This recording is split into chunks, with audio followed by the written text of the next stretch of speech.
Well, good morning, everyone. Good afternoon, and perhaps even good evening. Thank you so much for dropping by and joining me for the first ever stream of 2023.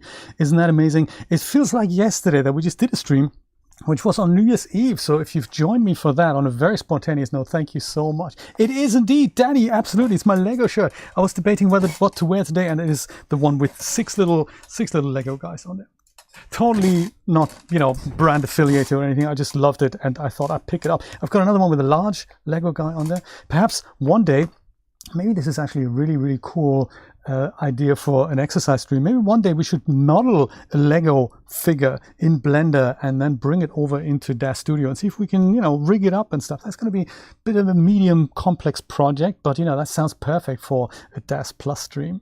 Speaking of Daz Plus, if you're not a Daz Plus member, you should perhaps consider becoming one, because there's currently a 40% off sale on annual packages. And if you do, not only do you get exciting coupons and some more additional savings that you can get from your Daz purchases, you also get to have a second live stream with me every month. That's just available for Daz Plus subscribers, so worth thinking about.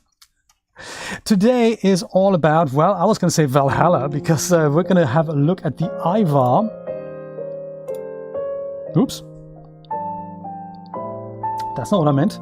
Why is there music playing? There should be music playing. Let me go and sort this out. Just one second. There shouldn't be any music playing. Can you hear music? I can hear music. I didn't mean to play that.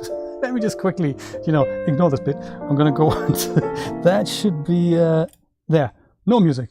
Whew. Sorry about that. That's reserved for the end. There. So today it's all about the Ivar 9 bundle. If you haven't seen it already, there's two bundles out there on the Daz store right now that was released this week. One is the Ivar 9 HD Viking Mega Bundle, and that is also split out into two smaller bundles, which are called the Ivar Viking Raider Bundle. And also there's a live stream, don't miss that, this Saturday. Very cool. So that contains kind of half the items that the Mega Bundle includes. And the other one is the one that's called Many Faces Bundle. And so the Mega Bundle contains these two things combined, sometimes even additional little promos. I'm not sure if that's the case today. I don't think it is. But we're going to have a look at all these items because, there's a lot of stuff that comes with it. So Ivar is a wonderful, very bulky, kind of muscly figure. And he's for the Genesis 9 figure, of course. He comes with both HD and non-HD options. And since he's Viking, we're talking, rickety, rusty old village and lots of furs and lots of beards and lots of tattoos and stuff like that. So we'll have a look at those. So it comes with not only the figure, it also comes with special face morphs. And it comes with several beard products. So one is this one, that's the Ivar beard. And there's another one that's the hair product here. There's also a hair that's got a long ponytail. And you can use these, and this is the one. And you can use these things also on the Genesis female figure. So since Genesis is one of those figures that can change gender, it works on one outfit, will usually work for both sexes, as well as hair props. It also comes with a set of armor and weapons and all that. This is a different, what's the difference? I don't know, I can't tell. It looks like the same promo image to me. That's okay, we're not judging it. There we go, there's a few more shields and all that. These types of things, they very much remind me of playing Horizon Forbidden West. This is a set of tattoos that we also get. You also see some of the beards that come with it. There's a second beard product that's really, really cool. There it is again. How exciting. These are the beards here. We're going to totally have a look at those. This is, that's kind of interesting to see how they are made under the hood, because this is not just one prop, those are actually multiple props, and you can style each prop individually. So lots of options for combinations there. So even if you load a preset like that and you think, hey, I'm not keen on the sideburns, you can take those off and just leave the bits in the middle as an example. And those can then be, tweaked with morphs and stuff. So it's gonna be cool. That is so wicked, isn't it, Camilla? Absolutely. So really nice fantasy outfit here. This one is nice. This is a wolfskin outfit. So this has can I zoom in there? Yes, I can. This has got, these are actually short tubes. So very cool. Can I have a look at that? Tattoos, we've already seen those. And these are examples of the faces. So not only is Ivar a custom character for the Genesis 9 figure, this product then expands it with different dials for different face shapes. Ivar is compatible with the what's it called, the HD normal map that we get with Genesis 9, so for extra facial detail, but it's not enabled by default, so you can do that if you like. It also comes with this beautiful set by XI. It's the Viking Village, and I don't know if you've seen Weird Science's comment earlier. We both noticed that this set actually exceeds 24 gigabytes of VRAM, so it's by default can't actually be rendered with your GPUs, even with the higher end GPUs. But we'll talk about how we can amend that. There's several ways of working around this, including just CPU rendering if you wanted to render out a HDRI. But we're going to talk more about how to spot a problem like that and how to then go and fix it. And then there's some weapons, so very, very cool. More tattoos. We get two tattoo sets actually with this product. One is LIE tattoos and one is a Geoshell product with tattoos. So I'll show you the difference and we'll talk a little bit about that. And without further ado, let's take a look at Ivar. Ivar, actually, there's some other funky promo images that I highly recommend you look at. He's a beautiful figure. There is actually a female figure coming out. I can't say more than that, but there is another figure, basically his female companion. She's in the works. I've seen her already. She's a bit like a Rune type character. And yeah, I don't know when she's going to be released, but that's going to be his female counterpart there. Very, very cool. If you look at the skin detail and the facial detail there, very cool. Absolutely in love with that figure. Yes, he's in love with himself too. So there we go. So if you go and look at that closely, unbelievable, super exciting. I really like this figure. It's very cool. And you actually rendered it in Octane, didn't you, Mick? How exciting. Is there going to be a teen boy to go with Josie? I don't know. Possibly. I'm not familiar with all the pre-releases that are coming out. I would imagine perhaps, but as of now, I don't know. Is the honest answer. Let's have a look what this looks like inside Daz Studio. I did actually have a little bit of a content problem this morning. I gotta be brutally honest. I had to uninstall some database maintenance there. I hope it's all come good here. So yeah, this is under the figures. I'm gonna go load in Ivar here, and Ivar comes as HD version here and as a non-HD version. And if ever you do load this, you can load this figure and then dial up the HD details if you fancy. If ever you do that, you have to have a viewport subdivision resolution enabled, otherwise you won't see the details. Just as an aside there, just in case you're wondering, hey, I'd like to see this in my viewport, but I can't actually see where that is. I might talk to you about this later.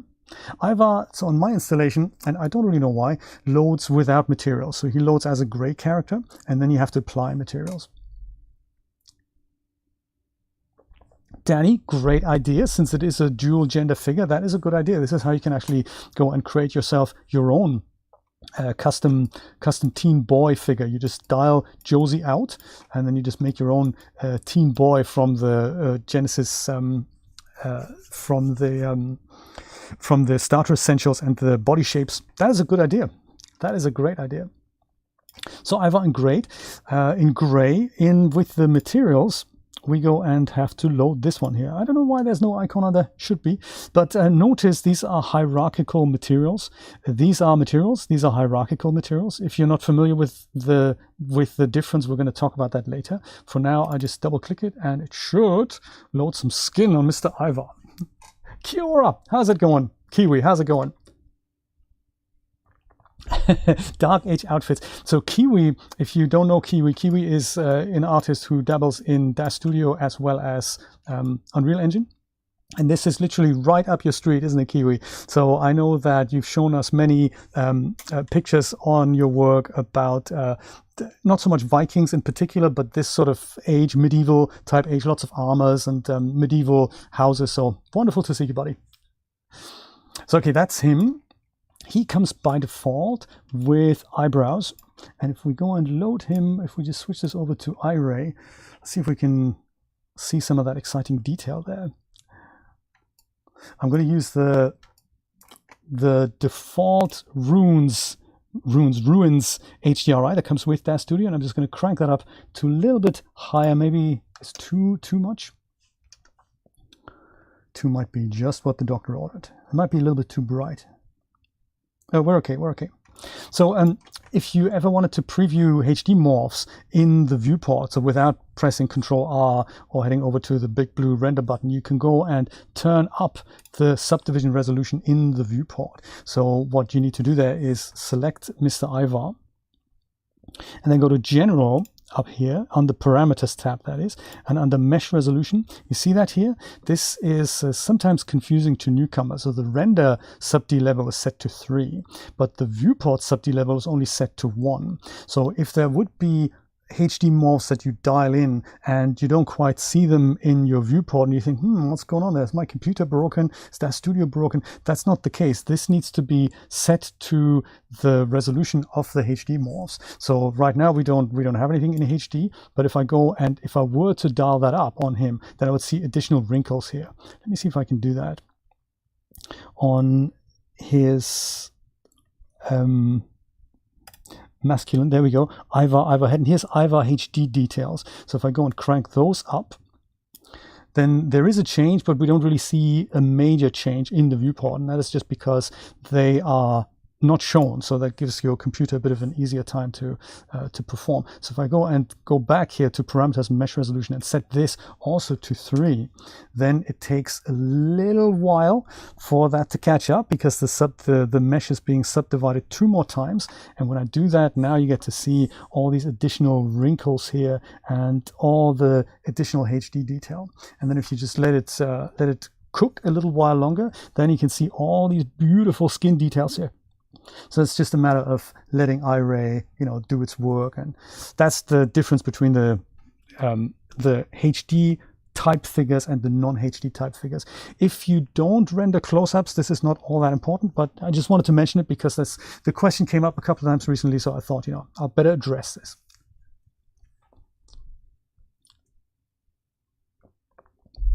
Oh, really? Totte, I didn't know that. Really? Borg in Swedish means castle? That is very cool. I didn't know.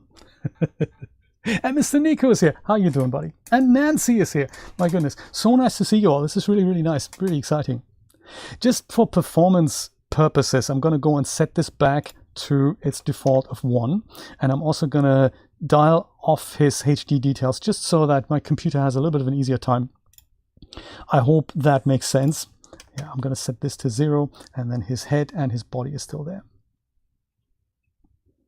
Okay, let's have a look at, give him something to wear first of all. Perhaps we don't, we're going to start, since we're going to show tattoos and all that, let's go and start with a bit of basic wear here. Let's give him some shorts here.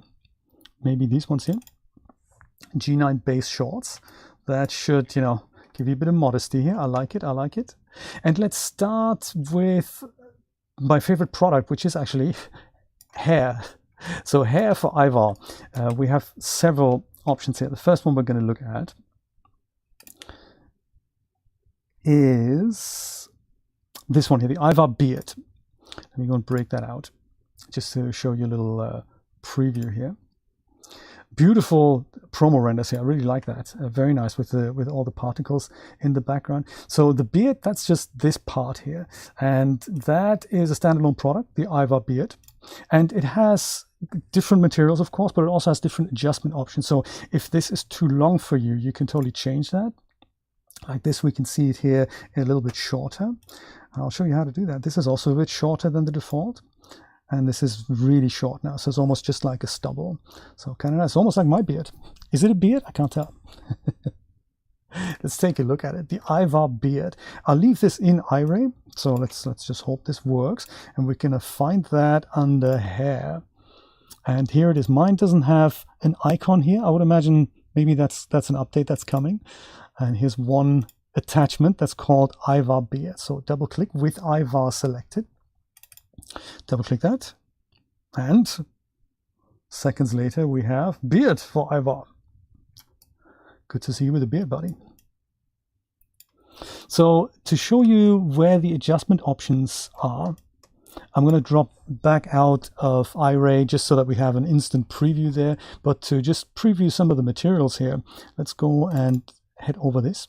These are materials, so it doesn't say H material here, notice, it just says material, and that means, and you probably know this already, I just thought I wanted to tell those of us who don't know, this means you have to actually select the object in order to apply these things. If I were to double click this now, any of these with Ivar selected, then that's not going to work. For this to work, I have to go and select the beard. So for that, you right click on the beard and then you select the beard, or you can also drill down in the scene hierarchy until you find the beard and select it from here. So beard blonde, double click that, and then that changes the material of Ivar's beard. Sweet, there's a brown dark version. And we'll have a closer look at the geometry in a minute. It's kind of a darker brown version. Gray version. That would go well with some aging morphs, I would imagine. And then, of course, we have a white version. If that's not quite light enough for you, you can go make him white. It's like a total elder now with some wrinkles and stuff. That's going to be a great product. I'm totally looking forward to Zevo's aging morphs. I'm sure they're coming out. There are some aging morphs in the base Genesis figure already. And this is the red version. So let's stick with that because this is a nice little Viking type color, isn't it? Let's go and switch back into filament just so that we have a real-time instant feedback. I might go and turn my filament draw options node down a little bit because this is a little blown out here, maybe to 4000 or 3000. There, so we can see what I'm going to do with the beard now. Do you know what? I might actually change the beard to something darker just so that we see this a little better. Like so, yeah. That or that. No, this one. The default black beard. There, that's going to work. Just because it separates nicely enough so I can show you where these adjustments are. So with the beard selected, head over to the parameters tab and then drill down into a category here called actor. This is usually where you find adjustments of all kinds of bits and pieces. Like for clothing, you find additional adjustments that would avoid poke through, like for special bending options and all that. And in our case for hair and in the case for beards, you find things that will adjust either the shaping or the properties of this. So in our case, we have two things here. We have the primary length and width and the secondary length and width. And those are really two zones on the beard. So notice what happens if I play with the primary length. That's set to 100% now. If I go and left click and drag that slider, you can see that the beard gets shorter, or kind of some of the beard gets shorter. If I set this to 0, it kind of disappears, and I still see some long strands here. And that is the secondary type here. So secondary length, if you left click and drag that, then the kind of second part of the beard gets longer or shorter.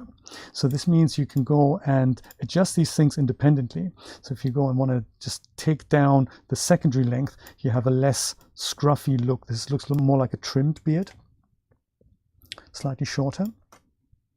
And then if you trim this one shorter and leave the secondary one longer, then, like, you know, these additional things kind of grow out. And for those of you who don't have a beard, beards behave weird. They don't behave like the not so far away head hair. This behaves like wiry bristle brushes almost. And not every strand grows at the same length. I don't know why that happens, but some grow faster than others, and that leads to this very scruffy look that some strands appear to be. If you haven't shaved for several weeks, then this is kind of the look that you get. So kind of nice that that this is implemented like that. So whoever's made this beard, this is actually what happens in real life. Then we also have the width. Let me go and have a look at that. Primary width and secondary width. So that is how far the beard moves away from the hair, from the head. So there we go. This is what that does. It gives this illusion of fullness here. I think the secondary width actually moves. Hello? Is anything happening? Actually moves the beard a little bit further away. Oh no, actually maybe I'm mixing that up with the other beard that we'll have a look at in a moment. So this looks like it just gives us more fullness, as in more beard hair. Let me go and just have a look at the primary just to see what happens on that. So this could well be the actual width of the tubes. That could be. So this is like a thinner beard and this is a thicker beard. I suppose that's what that is. That's what that must be. If you look at this in wire shaded view, you can actually see that these are all thin tubes. So this is not a strand-based beard. This is actual geometry.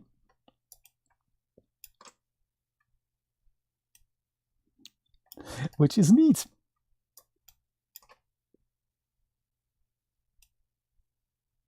I like it when there's a ton of adjustment options in products. It really tickles me, because that means you don't get one product, essentially you get multiple products, because this is essentially like, you know, 3 or 4 different types of beard. So fine-tune that beard close up. Yeah, so I've looked into how to make these types of products, and there's so many ways of doing that, and the tools that you get with hair making tools, including the ones that come with Daz Studio, which we should have a look at this year at some point. There's quite remarkable of what you can do. That you essentially design a place from which you want to grow hair. And then you can say how long it's supposed to be, how thick at the bottom, how thin at the top. And you can then say how curly it is. You can lengthen it. You can chop it up, literally cut it. And it's just kind of cool what you can do with those hair tools. And the big eye opener for me was that the groomers, these are the people who make these types of things. The groomers, they don't just slap one area of hair onto a figure and then style the hair from there. They literally use multiple zones, and especially on those hairs that have a lot of adjustment morphs, that's usually made up of several, like 10 or 20 zones. Like on a female hair, you maybe have the braids, and you have the bangs, and you have the braid at the side, and you have something like the ponytail, and you have the top hair, and the top hair might be several zones. So it's like, you know, a lot of work. 350%. Let's see if that is possible, since, you know, Nate, I know, is into 1500%. So if we wanted to do that primary length, we could go up here and under parameter settings. I don't know if it's going to work, but what happens if we max out the max value to 1500 and then just make the beard a lot longer? Yes, a lot longer. Look at that. So that is also possible. That is also possible. Let's make the secondary also long. So that is always possible, that if you wanted to ever go overboard, you can make that happen. And the content creator hadn't quite anticipated that you might want to do that, but that doesn't mean it doesn't work. So Ivar beard. Genghis, how you doing, buddy? Rasputin, yes. It's cool, isn't it? So add to that the width. We make that a bit thinner and more spindly. Yeah, there we go. This looks like grass now, doesn't it? Growing out of his face. And this is with the width totally set to minus 25%. Lots of fun with beers. Right, I was going to say, WebSoul, this looks actually quite good. Gotta say. And this is just an arbitrary number, so 555%. So perhaps, you know, something less like that. That could work, like 250. So yeah, just because there are limits on the slider doesn't mean you have to use them, you know, or override them, conversely. While we're talking about beard products, let's have a look at the other beard product that comes with Ivar's Mega Bundle, which is this one here, the Viking Fibre hair set for Ivar. This is another one here by Matari. All right. So this is exciting. So this beard attachment comes with a hair as well as this type of beard, but you get to, these are actually 3 different parts that are loaded. You have this goatee in the middle, and you have this mustache thing, and then you have the sideburns here. And once again, through the magic of morphs, you can go and turn this into kind of several looks here. So very cool. The tattoos we're going to look at separately. There are 2 tattoo products that we'll have a look at. Oh yeah, the other thing about this product is that you'll notice ever so slightly that there's a shade here applied, and that is a geoshell that comes with the product as well. So it doesn't just load the hair props, it also loads this kind of shade here. Because, you know, it's been a few days since he shaved, so Well, rough times. There were no barbers around that would do this every day for you. Modular hair, exactly. Multiple combinations. Very cool. And lots of color combinations. And then you can see that the geoshell works on top of the tattoo. So the tattoos would be underneath it. Very cool. Let's have a look. Let's have a look what that looks like on Mr. Ivar. I'll drop out of Ivar. And I'll remove his beard, so I only have one item here. Let's go delete that. And then go and have a look at that other hair product, which is this one here, Viking Fibre hair set. Very cool. So we have face hair and we have short hair here. The short hair is the one that goes on his top, and there's only one. Let's go start with that.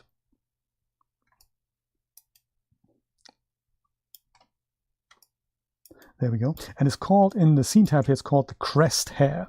And that's all this loads. So the beard loads the geoshell here as well.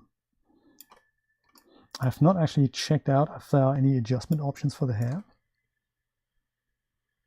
Let's do that. Once again, with the hair selected on the parameters tab, there are, so adjust back to front, sides, up and down, and width. Okay, so this is something I always recommend you look at in hair products. If filament isn't your cup of tea and you have issues with the transparency here, that you see everything correctly, you can go and switch into texture shaded. That is still the default for many users, including Mac users, for whom filament doesn't actually work at this point in time, which is such a shame. I hope there's going to be an upgrade for filament coming out. So this is a little bit better to see here. And if you have a new hair, this is the first thing I recommend you play around with. In the parameters tab, have a look at what adjustment options come with it. An old Chinese trim slider. Woohoo!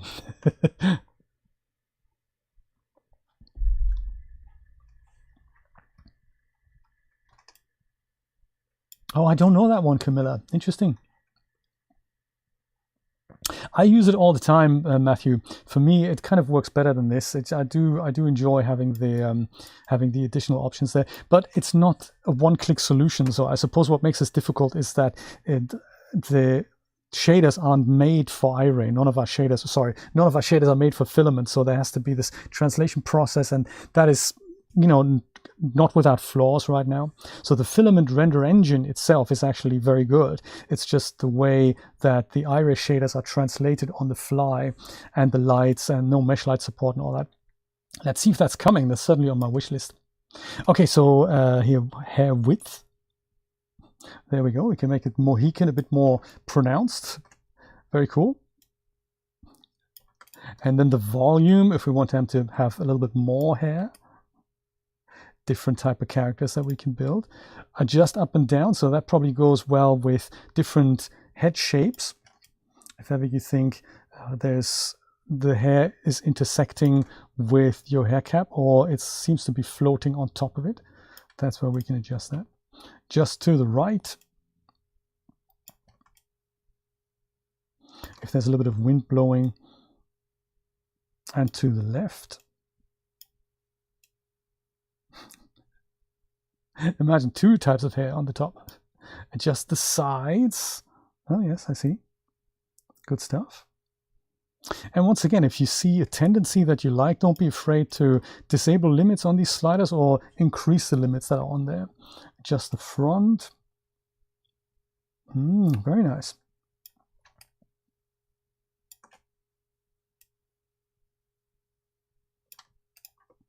And back adjust as well. Good stuff. So that's a little bit of a wind waft morph in there as well, in case wind heated. And of course, then color options as well under materials here. I'll leave it as it is for now, and let's have a look at the beards that come with it back in filament, because I like it.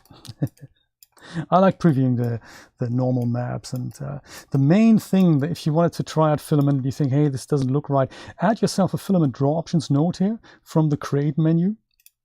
create filament draw options node, and with that selected, have a look at the parameters, and then I think the default looks like this, and that would be, you know, a bit too much. But then you play with the environment intensity scale, and then, you know, you adjust it so that it matches what you see in iRay, kind of roughly, and, you know, then you're there. That's for the HDRI, and then for the scene lights here and for the distant lights, you have different adjustment options. And then, you know, it's a lifesaver for previewing animations, I find. It's kind of cool. Okay, I'm going to select Ivar again and go and add some of the facial hair. So these are all wearables here. There's some wearables and there's some attachments here. I'm going to start with the wearables here. This one at the top here that says the full set breeds beard. Let's do that. So these are kind of 3 different versions of the beard essentially. And once again, it applies not 1 but 3 types of options. 2 other types of properties, namely new set of eyebrows. The previous ones were still in here, so these are the eyebrows that were added with this product. Let me go and take his original eyebrows off here, which are these ones here, the eyebrows card style. Let's take those off so that only 1 set of eyebrows is here, and that's our beard type number 1. So very cool. But if you look closely in the scene tab here, you see that the first thing that's added here was the Viking hair, and that is something we can probably see better in iRay. That's the Geoshell that gives us this shadow, this half unshaved shadow appearance here. Takes a second to cook because now we're dealing with a lot of geometry here. This is this shadow. If I switch that off, then we have the regular skin texture. But I think it really makes a difference to have that little extra detail through the Geoshell. Just in case you don't know what a Geoshell is, that is technically invisible geometry with an additional material zone that follows the material zones of where the Geoshell is applied to. And that sounds kind of crazy, but what it means is if you had, say you had a sphere with 1 material zone on it and you add a Geoshell to it, you essentially have an invisible geometry that sits just on the outside of the sphere with another completely different set of materials, its own materials. And you can then go and blend this in. You can make this half transparent. You can also change the offset between your main object and the Geoshell. You can even make that collide with one another, which doesn't look so good. But you can make it really small so that the appearance is there as if this is essentially another texture that's overlaid. This is different than a projection because when you move figures, the projection doesn't change. So if you were to move something and you had a projection, the projection is always the same, whereas a Geoshell will move with your object. And that's why they're very powerful. I've seen clothing products that are entirely made up of Geoshells, and this is a great way of doing that. Tattoos is another great use case for Geoshells, as well as things if you want to add something like freckles or scars or anything that needs to go on top of an existing material, so you don't have to dig in and change the texture. You can just add something in addition there. So that's that here. And the beard consists of 3 parts. Here we have the sideburns, which is this, and you can switch these on and off independently from one another. Then we have the braids. There we go, braids at the front. And then we have the mustache. So it's kind of cool that you can just combine these. You can have different looking characters with the same beard, just have different options of the beard there. That's kind of clever. So it works. I like the idea of it just being something like this, you know, it's kind of cool. We can do that. And then these other options are essentially the same, but the styling is a little bit different. Very nice. And you can also go and add these by itself, so you don't have to load the whole beard. You can just go and load something like this mustache here. So let me go and remove those. I'll leave the Geoshell in place, select Ivar again, and just go and give him that attachment. There, so you can load these things separately. Quite cool, huh? And then with each of these types of beards, you can head over to the parameters under actor, and you might find different adjustment options. The Tash doesn't have any. This is just a fit morph. I believe this is probably supposed to be hidden here, or unless I'm actually looking at hidden properties. No, this is not something you're supposed to adjust. This looks like an internal naming convention there.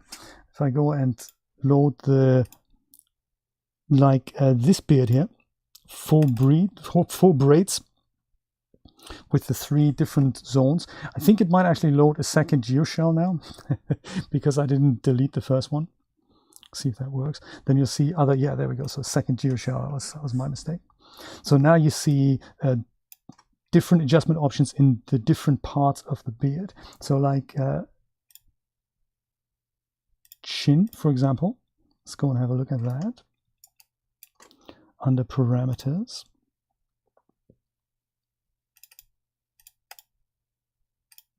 Yep, same thing. That hasn't got any adjustment options. Big mustache also doesn't. Dang, what am I telling you? Adjustments, there we go. So there's one that was going to make it a little curly, I think. Come on. Like that. So it kind of bends it back and forth to be used with your pose or with a blow of wind.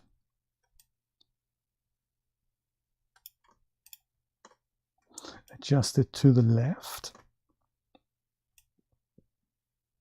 Ultra fun playing with beards. I really, really love playing with beards on 3D figures. That goes the other way. Very nice.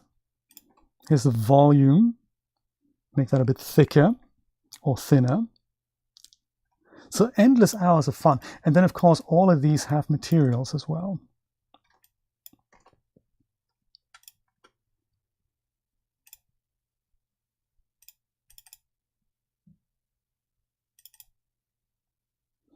And for materials, it's if you have something like multiple types that all need to have a material, then it's a really clever idea to not use material presets, but instead use hierarchical material presets. They work a little bit like hierarchical poses. If you're familiar with that concept on like if we stick with materials here, the ones we had earlier, they didn't say HMAT, they just said materials. And these ones, they all say HMAT. And the difference is that for hierarchical things, material presets or poses, you need to select the top figure rather than the object. So in this case, I don't select the beard because there's so many zones of the beard and I want to change them all at the same time. I do actually select Ivar, and then I go and change the color of my beard. And that should then find all these other pieces in there, and that'll then go and change all the material zones. At least that's what I thought should happen. Bloody blonde, what happens then? There we go. Now we have some blood in the beard, not just blonde, but also bloody blonde. Green here, really? Yes, indeed. So all these zones are now changed with a single click, so that's very convenient. But it's, you know, if you're new to Daz Studio, this might be something you weren't aware of, and I thought I'd tell you. Henceforth known as Bloodbeard. The zombie Viking. Neville, how's it going, buddy? Good morning, sir. So yeah, a lot of stuff that we can play with in the beards. What else is here? Shell hair. Oh, I see. This is now for the geoshell. These are material presets, and I suppose we need to go and select our geoshell for that. See what the effect is here. I might go and do this in Iray. I hadn't seen that before. So you can make the geoshell's shadow follow the color of the beard. That is neat. That is very neat. Oh, there's also intensity options here for the geoshell. I didn't know that. That is very cool. I love digging into products deep and going, oh, look at that.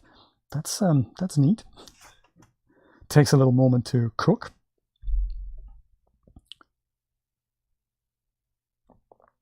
Yes, if you don't have your own material presets, yeah, then you can't apply those directly. You can, however, Forgotten Lectures, you can just go and save those out. So if you ever wanted to have a material preset for one part of either a figure, or like say you wanted the particular material preset for just the mustache, then you can just go and select the mustache here like this, and then you can go and save it out manually. It's an extra step, but you can do it. So it's just under Save As, and then you can go and save a material preset out, and that's not a hierarchical material preset. If you wanted to save one of those out for yourself, select the top figure and then use this one here, hierarchical pose or hierarchical material in our case. But with poses, it's kind of the same thing, the hierarchy thing. Let's check out what happens if we change the intensity here. So intensity 4, that would make it more intense, I take it. You know, it hasn't shaved in more than 2 days. Yes, there we go. Very cool, very cool. I was going to go into the surfaces tab and just, you know, dim down the opacity there a little bit. It's always nice to have these little one-click options here. It makes it a little bit lighter. Ooh, liking that. Liking that. So it's just a hint. And then it progresses a little bit. Nice. How about the colors then? If we go and make that red. Oh, interesting. Nice. Might be blood stained, just like the beard. Yeah, I can see that could have easily happened if you're out there on the battlefield. Very nice. What would purple look like? I'm not sure.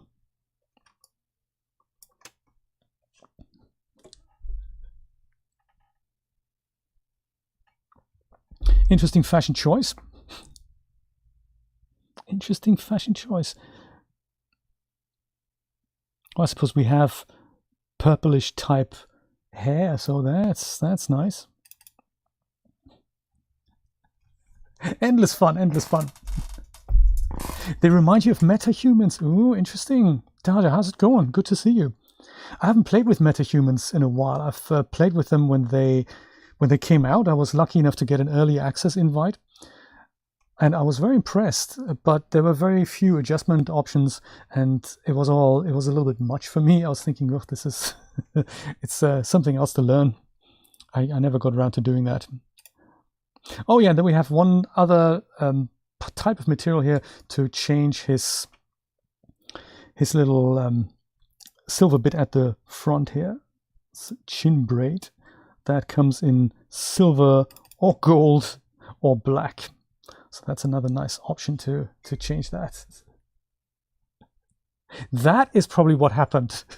Tate, exactly. They were living dangerous lives, those Vikings. Cool, very cool. Loving the beards, loving the beards. What else? What's next? What's next? An Ivar's Mega Bundle.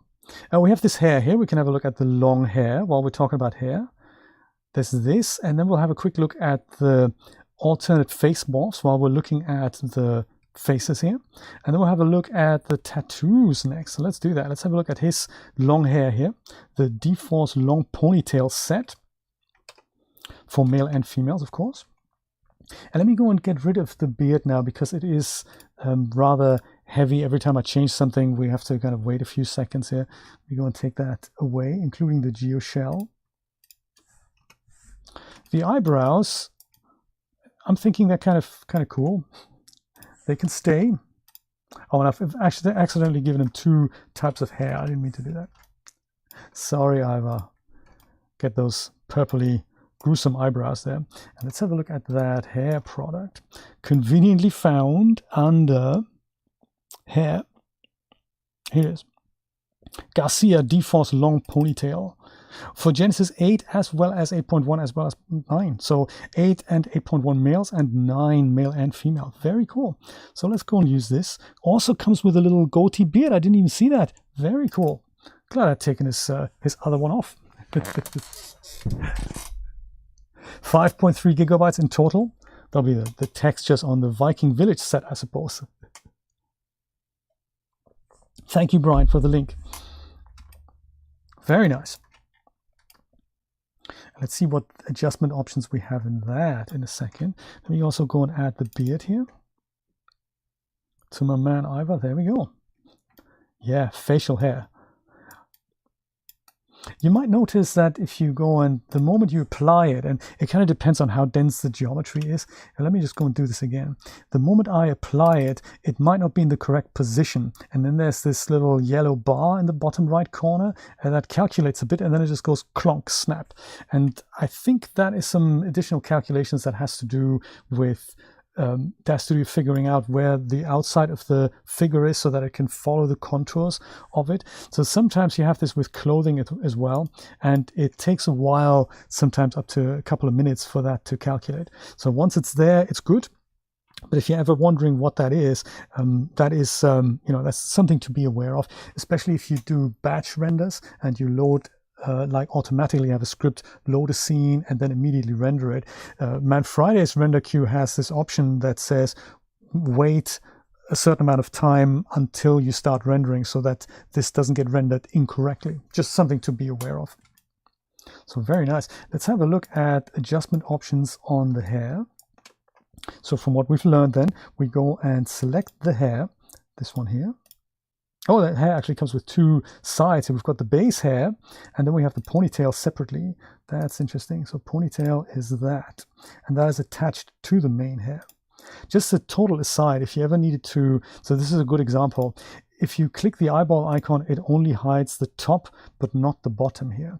But since the bottom is attached to the top, if you ever wanted to hide both these things at the same time, you can use Control, and then Control eyeball icon will hide the whole thing. So the same is true for things like the figure. If you have a clothed figure, usually the clothing is parented to the figure. So in Ivar's case, if I go and just click the eyeball icon, then Ivar's gone, but the rest of him, including the eyes and the mouth and all his clothing, is still there, and that might be a little disconcerting. So if you Control eyeball click this guy, then the whole figure disappears.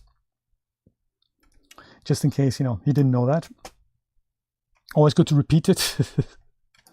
Let's see if we can go and adjust our hair.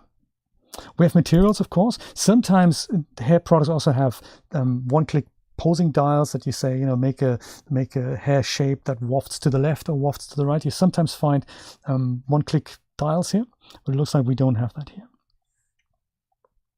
So then with my hair selected, on the parameters tab, I've got adjustments. That's adjust all. So if I wanted to go and make this a bit bigger, so to adjust it for a different head shape for a different character, I can do that.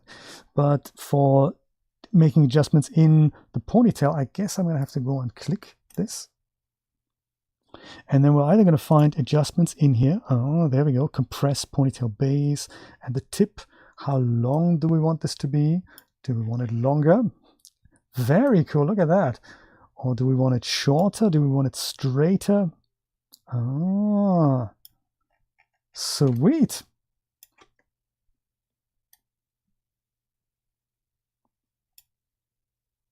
Ponytail to the left, whoops. Or to the front, depending on where the wind blows. That is nice. So these things, like under the hood, these are often controller, so it kind of depends how this is made. It could either be a morph or it could also be a controller. So some hair creators, they go and rig their hair. Let's have a look if this is rigged. It looks like it is, yeah. And so you could technically go in and you have bone 1, bone 2, there we go. So we've got tons of bones here. You could technically go in and literally adjust every single bone of this hair as well, and then create your dream pose with that. So that's very cool, but it's also very time consuming to do that. So often what clothing creators do, they make some sample shapes, the ones that you're likely to use, like, the whole thing wafts to the left, whole thing wafts to the right, and they really spend some time in making that happen. And then they marry these movements up and turn them into what's known as a controller, which then to us looks just like a dial, but it then moves multiple bones at the same time. So very nice to see that we essentially have both options. If you wanted to do this adjustment yourself, you have, how many bones do you have here? 9 bones, woohoo, in the ponytail. Very cool. So you can either go in and adjust them one by one, like if you just wanted to have the tip of the ponytail curl, or even animate it if you like, you can do that. So if it doesn't, if a kind of preset pose doesn't exactly work for you, you can go and adjust this yourself. So once again then, if you're on the top level of the hair and you don't see anything, then it's probably that you need to go and select the second part of the hair, which is the ponytail in this case. So just right click and say ponytail here, and then this gets selected. And then with that option selected, you see all these adjustment options here. Very nice. Very nice. Let's have a quick look at materials for our man here. See what they are. These are regular materials, so that means I'm going to have to go and select the top part of the hair. Since they're not hierarchical, it could be that we have to apply two separately, like one to the top hair and one to the ponytail. Yeah, base blonde, gotcha. And then we're probably going to have the ponytail here as well. And the beard separately, gotcha. The ponytail here. That's now also, whoops, once it's selected, Jay, once it's selected. This is also where hierarchical material preset would work really well. You could do that on Ivar, and then if you create that, then both of these things would change at the same time. Sweet, what else we got? Got anything red? Yes, got red. That's beard red, base red.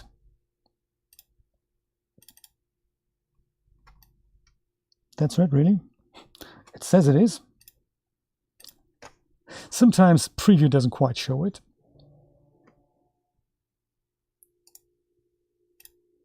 And then I suppose we have ponytail red as well, yes. I see these things twice in smart content because one is technically for the Genesis 8 version and the other one is for the Genesis 9 version. But smart content sometimes doesn't show these separate, so that's why often you see the same thing apparently twice, but it is exactly the same file. It's just yeah, it's just the way the smart content is set up, I guess.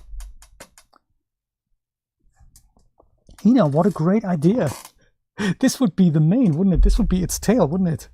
What a great idea. I mean, you can totally do that as well. You can either save this out yourself. I don't know if we can load it ourselves. No, it looks like we can't. We can just load it as a set, but you could set it out. You could save it out yourself as a scene subset is a good idea. And then just attach it to your own animals. That's a great idea, Ina.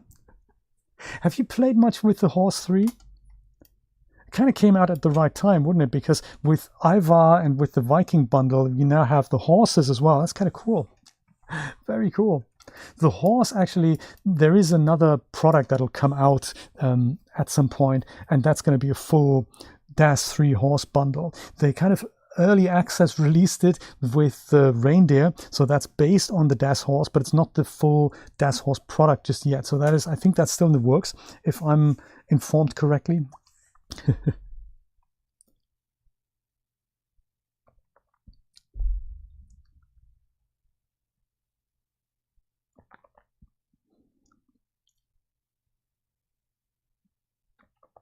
Right, I thought so too, Forgotten Lectures. Yeah, I thought so too.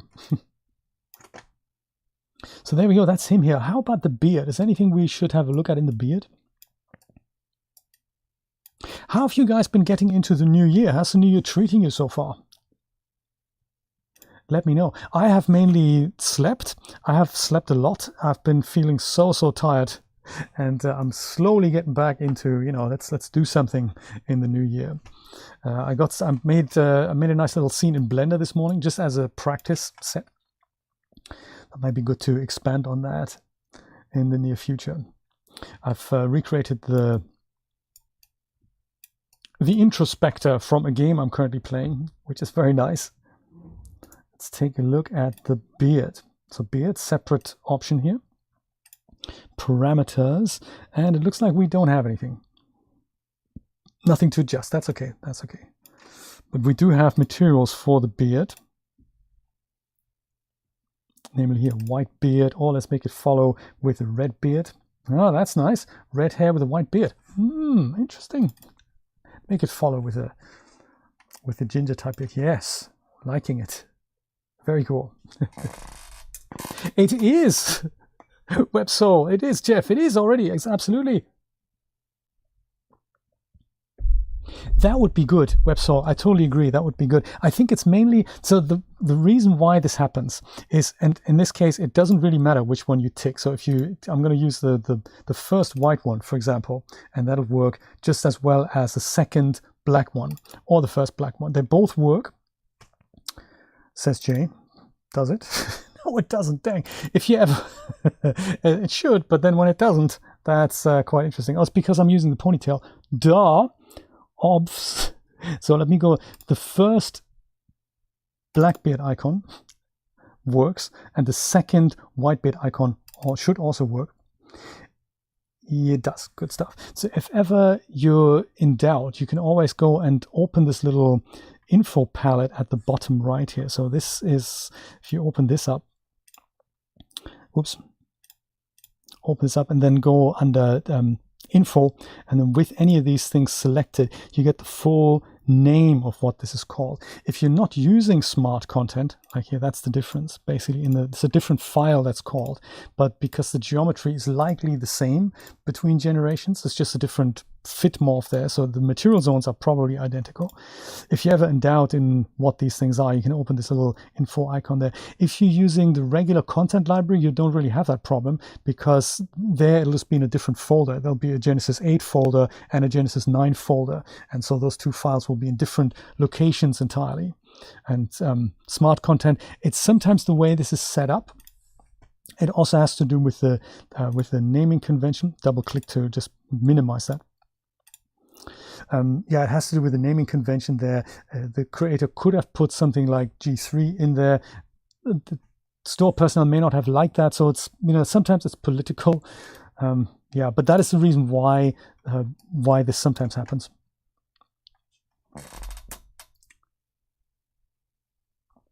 Oh wow, Jeff, you've been busy with other things, or you've been busy sleeping. Could be the pandemic. It could be. The Flock of Angels, that's a great idea. Shall we try on Ivar? That's a great idea. While we're here with this, let me go and make the beard red again, and let's just see what that would look like, especially with the I think I still have Victoria installed. Just change over that material. That is a great idea. Under figures, Victoria 9, indeed, yes. Materials, iRay, and let me see the iRay skin number 1 material. Very nice, very nice. Look at the freckles. That works extremely well. Haha, so much more. This is Ivar's softly looking, softly brother. I like it. Very cool. Good idea to do these things. Because that's the beauty of the Genesis figure. I think they're often, there's so many custom characters, and you think, yeah, but you can just make them yourself. The moment you have like 4 or 5 different types of skin material, you can just go slap from figure A something onto figure B, and then just go mix a few face morphs around. Like I've shown you in the custom character stream, there's so many adjustment options that we have that are in there, just, you know, without applying everything a creator gives you. It's literally mix and match and let your fantasy run wild. Very good point, very good point. The muscularity morphs, right. We have a lot of muscularity already with the shape morphs, but I know what you mean, the ones that give you, like, I like these things, I like the muscle packs that Rune had. Rune was always a favorite figure of mine because she's had these really pronounced muscles, very good anatomy sculpting there. Let me go put Ivar back on. Do we have different mats? No. We've got the HD normals that we could add if we wanted.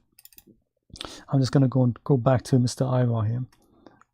What's kind of sticking out here with the ginger is his eyebrows, but they're not actually from this pack. So let's go and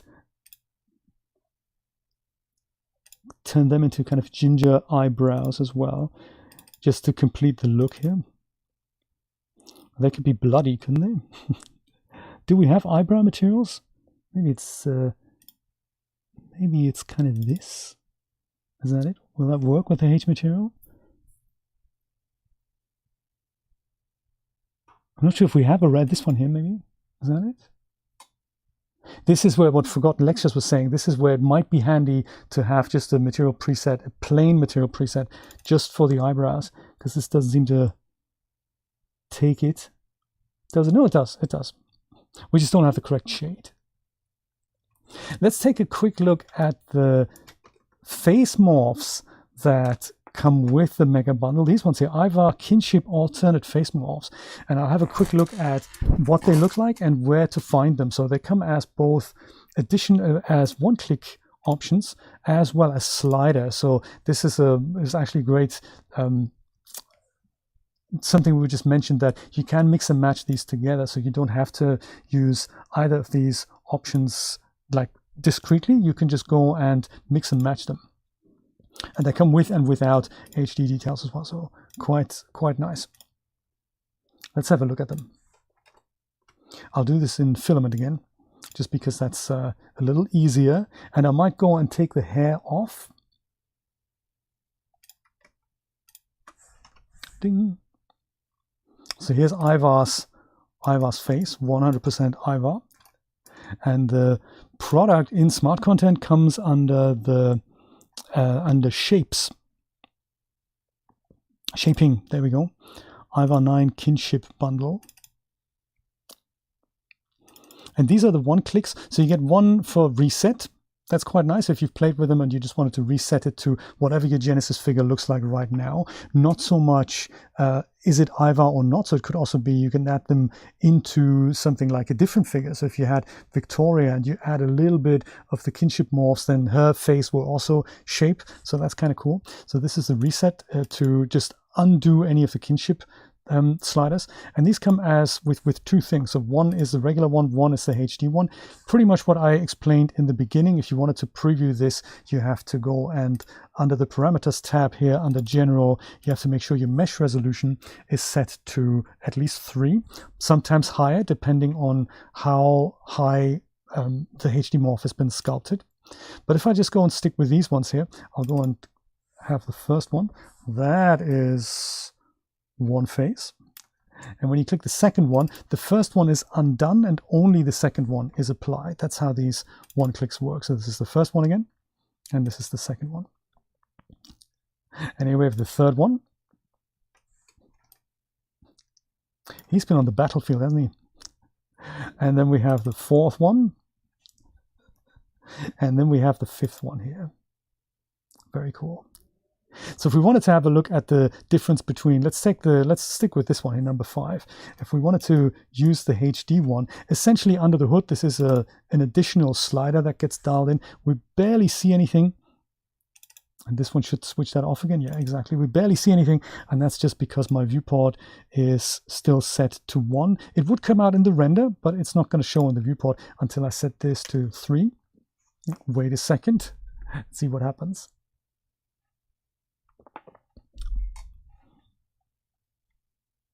There we go. And now we see a difference between the non-HD version and the HD version. So there's some additional detail that's coming out in the geometry. If you set this to something higher, like 4 or 5, that might take even longer, but you'll probably see more detail then. So just to remember that if I increase this number, say from 1 to 2, the implied polygons are actually quadrupled in that one step. So setting it from 1 to 3 actually makes 8 times more geometry on the fly. That's why that takes a little bit of time. The Genesis figure, like including Ivar here, the Genesis 9 figure, including Ivar, has just under 100,000 polygons. So about 80,000, I believe. I think. So by double quadrupling that, well, I was going to say octupling that, but that's not a word, is it? That is not a word. I'm going to go and set this back to 1, just for faster viewport preview. And I'll show you where these sliders are. So if you wanted to blend these things in to it, I'm going to go back to number 5 here. Or in fact, maybe number 1 without HD. And then I'll go to the parameters tab here, and that's where I'm going to find the sliders. To see them, I'm going to have to go not select the top version of Ivar, I'm going to select his head. So either right click here and then select Ivar's head, or you can drill down into the figure and then just select the head from here. And then on the parameters tab here, is that correct? Did I just tell you something wrong? I told you something wrong. Forgot what I said. Stick with Ivar, and then we go under actor, head. That's where we need to be. I'm so sorry. Head, and then we have people, and under people we have masculine.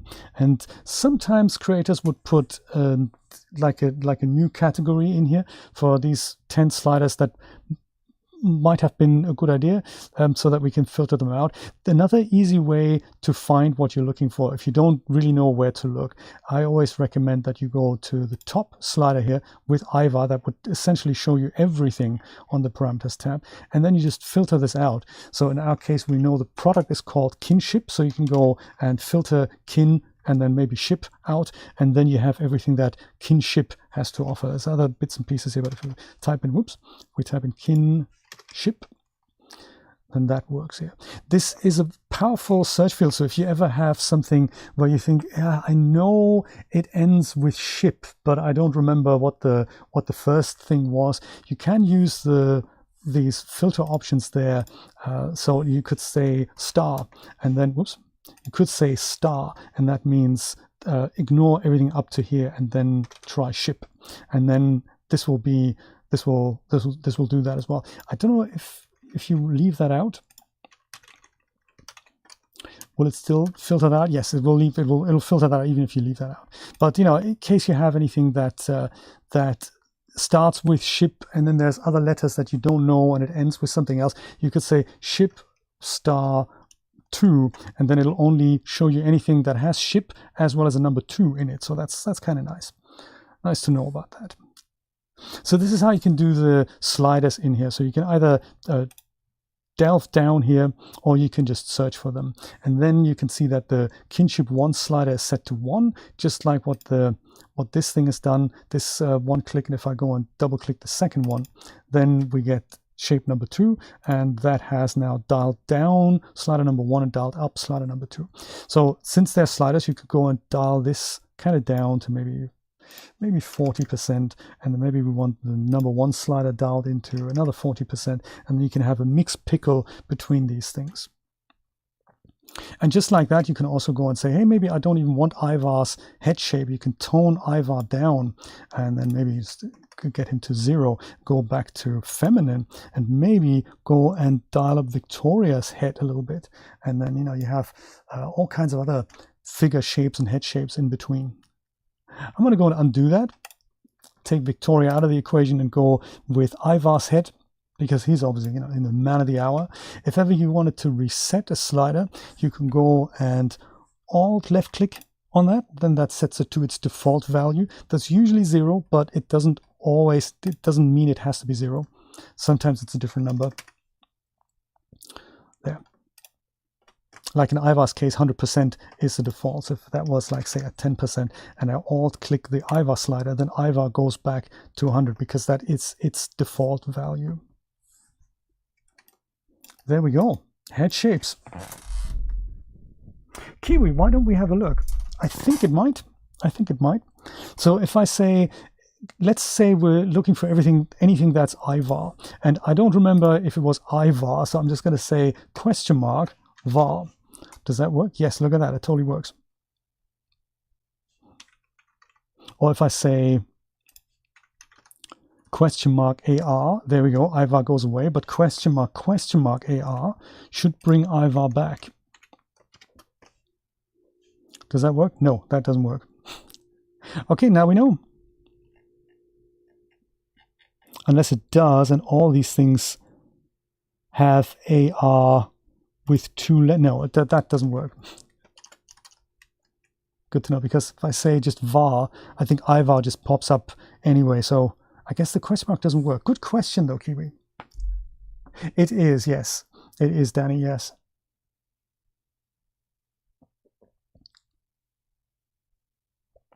Ascania, yes, some PAs do. Like if you look at a Zevo product, often, like, or in this case, a Kinship product is a good example as well. If you just filter out Kinship, then you'll only ever find the Kinship morphs. But if that isn't there, if it's like shape 1 or something, that is very nondescript. So that's very difficult to find if you don't know what it's called. If you don't know what it's called. Wow, it's 5:15 already. That's crazy. But there was just a lot to look at and talk about, wasn't there? Let's have a look at tattoos next, before we have a look at the Viking Camp, and I'll show you some issues with that. We're probably not going to be able to make a scene with this in this stream, but you know, I might doodle around and do this on my own channel every once in a while to do a bit of 3D thing there. I've got something planned for tomorrow. Not sure if I'm up for it, but if it is, then it's going to happen in the afternoon. Let's take a look at these two tattoo products. So we have two. We've got the Viking tattoos for Genesis 9, and we have the Runic tattoos for Genesis 9. So they're both very, very cool. This one's also by Matari. Excellent. And then this one here comes with a ton of variety. Moonscapes and Hot Lil Me. Not Hot Lime, Hot Lil Me.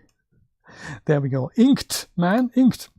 And it's nice that we see two different products, not because we have a lot of variety in regards to the tattoos, but also because they work completely different. So these ones here, they're based on LIE, so those are layered images that are essentially mixed together with the texture that's on the character. And the other one is the Geoshell approach that I mentioned at the beginning. So these are lots of tattoos, and you have options to put it just on the arm, just on the chest, put the tattoos everywhere, and so forth. And it's very different the way these work. It's very funny. Vikings need to have baths too, you know. They're not just models in funky poses. They also need to have a bath every once in a while. Very cool. Whoops. Let me show you the Geoshell product first.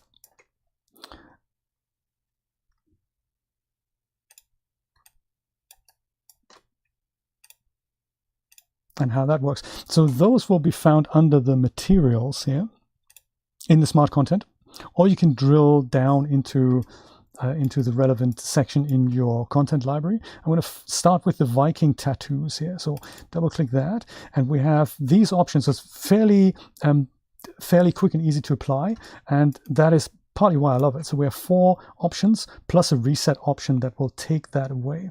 And it's a little bit like what we discussed with the hair product that adds this little shaved out side bit here. This is exactly how that works. So if I use the first one here, double click that, Viking tattoo number 1, we go, wait a second, and no, that's not how it works at all, Jay. These are just the materials, the hierarchical materials actually. Before these can be applied, I think we need to load the Geoshell separately. Under anatomy, here it is, attachment. So double click that first, and then the first tattoo pops into place. So it's exactly like the hair product. We have this, which is the tattoo Geoshell here. We can set this to invisible, and then the whole Geoshell disappears. And it's a separate object, so it's a new node, and it has its own surface properties. But we can see that Ivar's skin, or if we were to use Victoria's skin or anyone else's skin, still shines through there. So there's some opacity maps in there. So now with that Geoshell in place, I can go back to materials, and once again, notice what I said in the beginning. These are all hierarchical materials. So that means we don't select the Geoshell and then apply this. It may work, it may not. I don't think it will. Yeah, it will. It's clever enough to figure it out. That's cool. We can also go and select the top Ivar figure, and then it'll just go and find this Geoshell by itself. So quite nice. So this one will remove it. It'll leave the Geoshell in place. It will just unload the textures there. So this is number 1. This is number 2.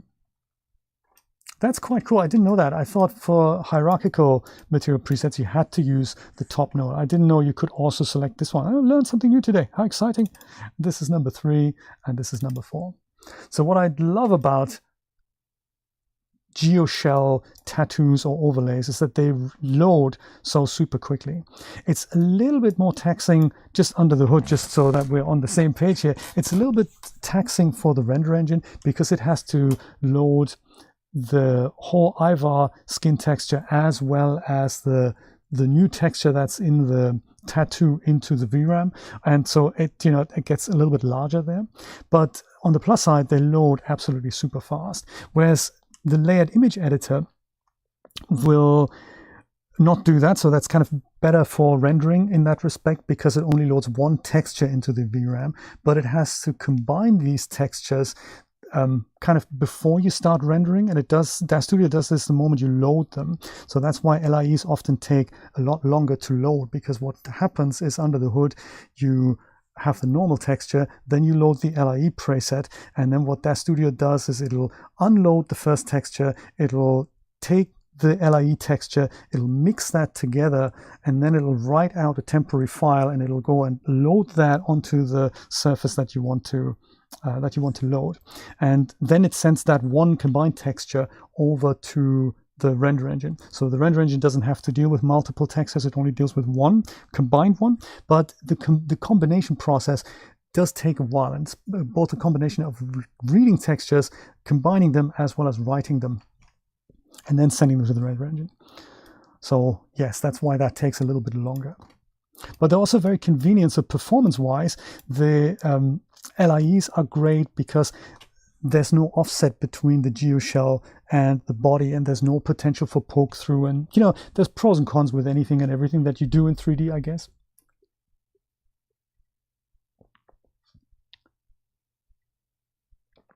Mirrored. Jeremy, that's an interesting one. That is an interesting one. If I go and select the geoshell, head over to the surfaces tab, I'll see that the surfaces here are exactly the same as they are for Ivar. So since Ivar is fairly symmetric, I'm sure you could, but I don't think you can do it inside Daz Studio. I don't think. You could potentially load a second geoshell and mirror that material. Is that something that might be possible? Jeremy, very, very interesting question there. If I were to even attempt that, I would go on to, let's say we try the arms here. I would go just to see this is just the arm. So if I were to attempt this, and I'm not saying this is going to work, it's just this is how I will do it.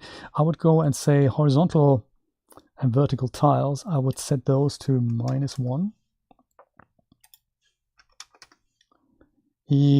That's not going to work, is it? Oh, that's offset, sorry. It works! Oh my, Jeremy. That's crazy, man. Yeah, it doesn't quite work, does it? No, so I think Photoshop is probably your friend there. You can do it with simple props. If you wanted to if you have a house with a door that's on the left and you wanted that desperately to have the door on the right, you could use the same approach with the scaling. It almost worked. It just didn't really work. It was close, wasn't it? Too funny. But you can, yes, absolutely, Daniel. You could just go and look at the texture and take that into Photoshop and just mirror the bit on the right onto the left, and then that is possible. Let's have a look at the other product for textures. I might just go and leave this on and just go and just disable this just with the eyeball icon here, just so that we have a difference there. And I'll go and select Ivar again. I'll go and select the product, which is this one here, the Runic tattoos.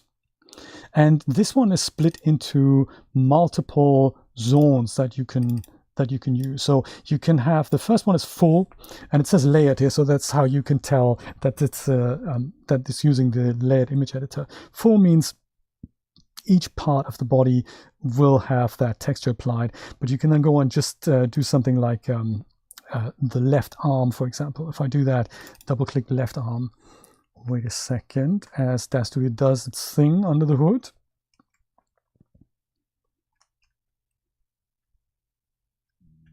This is partly the drawback for LIEs, because you spend a lot of time testing things and seeing, is this actually what I want? And then by the time it appears, you might say, actually, no, it's not what I want. I wanted to have a different type of tattoo. But yeah, very nice. So this is now not applied as an overlay. This has essentially changed the texture here. That's kind of cool.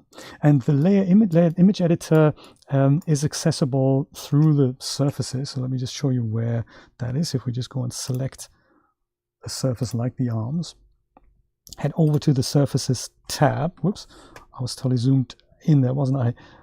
Go open Ivar, here's the arms, and it kind of depends on where this is applied. I would imagine there's something in the base. There might also be other channels here.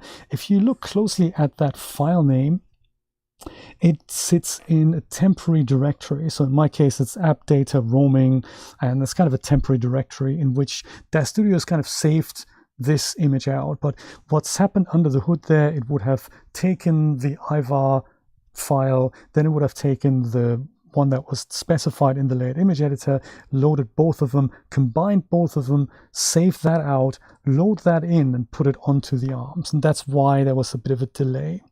I'm bringing this to your attention because there's been a change in Daz Studio 4.21 in the way how LIEs are handled under the hood inside Daz Studio. The team have made some improvements on making this a bit faster in anticipation for Genesis 9, because the Victorian 9 figure had a new set of makeup options that was using scripts to load various layers of makeup into memory. And the change has happened literally under Edit Device Settings. Not at all. It was under Edit Preferences, Jay. And here we have, I believe, Content. Was it Content? Interface. Sorry, it was Interface. There it was. And here at the bottom we have, under Miscellaneous, we have Layer Texture Compression. So this here, and we can do a little test here in a second.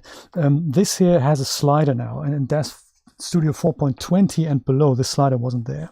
So right now I can set this to compress my images as Daz Studio works with them, compress them out and save them to the hard drive. Or I can say, no, I've got a really fast drive here. I want to not compress them, and slide that all the way to the right to speed size. And then Daz Studio is going to load them and combine them, but not compress them, and then write them out again. This results in a larger file, but if you have a fast drive, then you might reap some benefits. I have a feeling if you have a fast CPU and a fast drive, then maybe something in the middle might actually yield the best results. I'm keen to do like a proper comparison test, maybe even with the Victorian 9 makeups, and literally try different positions for the slider and see how fast that goes. If I just go and slide this to the right, hit accept, I don't think I have to restart Daz Studio. See if another texture loads a little bit faster. Like, let's say, maybe the leg. Let's do that. So double click Ivar's leg and see just what my feeling is here. Is this loading a little bit faster or not? It does a bit, doesn't it? I mean, considering, I don't know if the surface sizes were correct, but I did see an improvement here compared to when I loaded the arm. So interesting. Let's try the other arm here, the right arm. We already remember what the other arm, the left arm was doing. Right arm is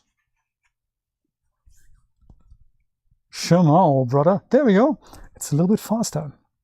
So yeah, if you do work with LIEs a lot, then you might want to have a look at fiddling with that slider. So under Edit, Preferences, Interface, here it is at the bottom. On multi-threading, that's another thing that you want to probably leave that on. That means if your computer has multiple threads, which usually, all our modern CPUs have that, then that will be used. If you switch that off, then you're only using a single thread, and that might slow things down, but might also avoid issues in case you do run into, whatever kind of issues. So there we go. LIE improvements in Daz Studio 4.21. Quite funky. Let me go and load the whole thing. Helheim or Valhalla. In fact, let's go. We said we're going to go to Valhalla. Let me go and load the whole Valhalla tattoos in here. So this is now going to apply to all his surfaces, and that might take some time. With tattoos, it's usually just one additional texture that is loaded, but with the Victorian 9 makeup, we have things like foundation, and then we have a glitter layer, and we have, you know, multiple layers. So there's multiple images that are being loaded, combined, and then saved out.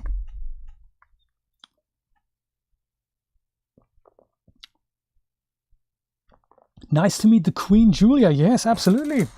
I'm glad you like it. So Valhalla tattoos, what do they look like rendered? Does anyone know what Valhalla actually is? If so, please let me know, because I don't. Is it a region? Is it a mindset? Certainly what Valhalla looks like. I don't. I'm not into the fantasy genre at all. Is it? Okay. It's the heaven of the Vikings. I'm not a Viking, Totter. What can I do? This is what their heaven looks like, huh? Is this, does this spell something out here? No, it's just the tops of the fence here. It's so much fun drawing these things and turning anything and everything that you can find into tattoos. We've discussed in a previous live stream how to do this with Substance Painter. It's fairly easy to do. Blender can do it as well. Substance Painter is easy because it lets you relatively easy position the images and test things out. With Blender it's a little bit complicated, but it can certainly do it. And then if you use transparency on export, you then have a choice to turn the tattoo either into an LIE or into a geoshell. Very cool.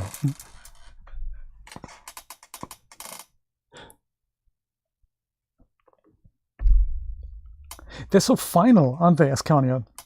Not so much in 3D.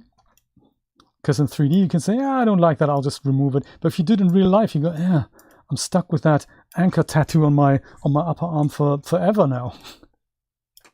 Even though a friend of mine, actually, he made a video, he's a video producer, and he made a promo video for a tattoo parlor.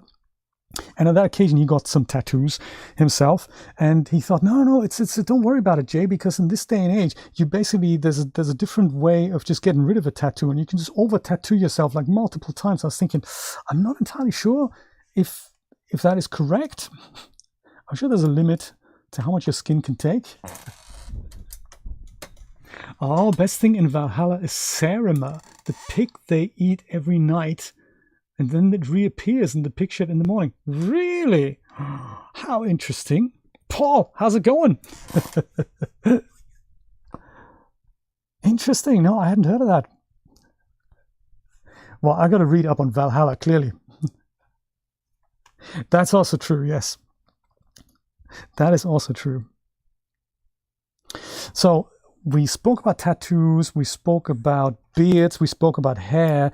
Let's take a look at that Viking village set, which is so detailed that it doesn't appear to fit into the 24 gigabytes of VRAM that the 3090 currently has. There's also a bunch of weapons here, by the way, and poses and outfits. So we're going to have a look at outfits in a second. Just because this is relatively important, I just wanted to show you how you can tell that this might happen. And those of you who don't have 24 gigabytes of VRAM, you might run into this problem a little bit more often.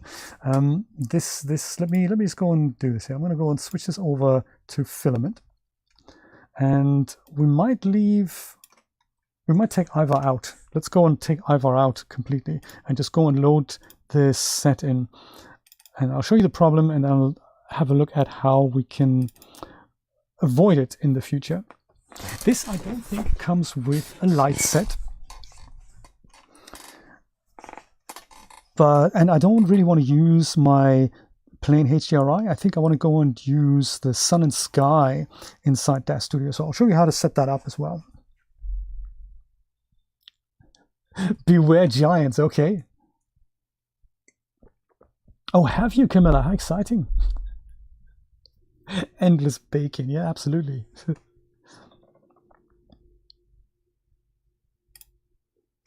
Still loading. It is a large set. It is a large set. It's also a very, very nice set, but it's very, very large. And it's a combination of very dense geometry in certain places. Like, you know, Wicker Basket has something like 60,000 polygons, which is a little heavy for something like a background object, considering that it's almost as many polygons as the Genesis figure has. But it is a beautiful set. So if we just briefly wander through it here in Filament, you can see you've got the fire going there, and you know, you've got some blocks of wood and stuff, and it's really nice, and some various houses. So it's almost like a level for a computer game. Let me just go and move a little faster here. Tool settings. This one I'll go and set this to maybe 20. Oh, that was perhaps a little bit too fast. This is the Scene Navigator tool that I'm using for this, and under the Tool Settings tab you have an option to change the move controls, and if you select that, then you can left click and drag in the viewport, and then you can just look around, and then with W, A, S and D on the keyboard, like it would be in a first-person computer game, you can wander around. So you can walk up to places and examine them, and you know, have a look at these shields here. So that's quite nice. If you have larger sets, then that's a really cool way of exploring them. Beautiful bump maps that I can already see in Filament here. Very cool. It's another pile of wood with strings. Oh yeah, and then Q is up and then E is down. So you can even go to the back here. Quite groovy. A little bit of a landscape so that you don't see the horizon. So very nice set. Absolutely love it. This is literally something you would come across as you walk around the multiple levels in Horizon Zero Dawn or Horizon Forbidden West, and then you know, you come to this little village and there's a big party going on. Very nice. I don't think it has interiors. That would be cool. I'll give you a bird's eye view of it here. Oh, it's got a little river as well. It's got water. It's of course coastal, you know.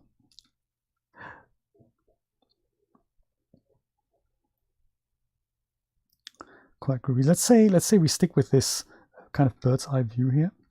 Or I'll go and make it, I'll just make the camera a little bit narrow by right-clicking on the loop icon, right-clicking and dragging. This is zooming in and this is zooming out. So I'll just make it a little bit wider for an architectural shot that might look quite nice. Let's go look at it from here. So if I'm thinking,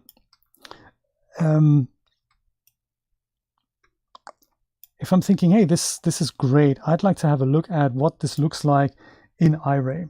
I would go and switch this over to iRay, and this is kind of the problem that you may encounter. You switch this over and the picture turns gray as iRay tries to load, or as Daz Studio tries to transfer all the textures, the geometry and the lights into the GPU's VRAM, and this goes and sits there and kind of nothing's really happening. You see this orange strap at the bottom right that keeps doing this, and nothing's really happening. It doesn't really ever show you an iRay picture, and that's usually an indication that something isn't working. So you can have it that on older systems, and I have this with my K4000 cards, that where iRay on the latest version of Daz Studio doesn't support the graphic card's driver anymore. So it tries to speak to iRay, but nothing ever happens. And under the hood, you would have seen an error message, but Daz Studio doesn't really display that on the user interface. So if this ever happens to you, this is an indication something's gone wrong. So I'm going to go and switch this back to Filament just briefly, and I'll show you another possible problem that may happen.